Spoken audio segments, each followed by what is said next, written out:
সর্বোচ্চটা দেওয়ার চেষ্টা করুন, সব কাজ ঠিকঠাক করার মতো। এই দুনিয়াতে আমার মার উপরে আমার কাছে আর কিছু নেই। আমার মা যদি সন্তুষ্ট থাকে তাহলে সব ঠিক আছে। আমি যেন পূর্ণ মর্যাদাটা পাই। অনেক রাত হয়েছে, এসব মর্যাদা ফর্যাদার কথা তো আমি শুনতে চাই না।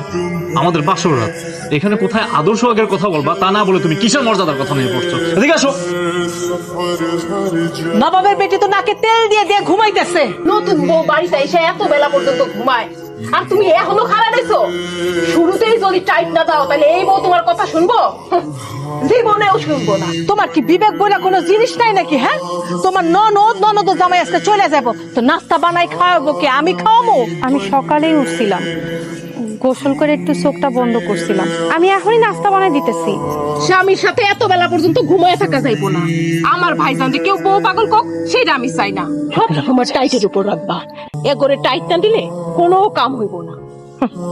হিটার কই তৈব টাইট দিছি না।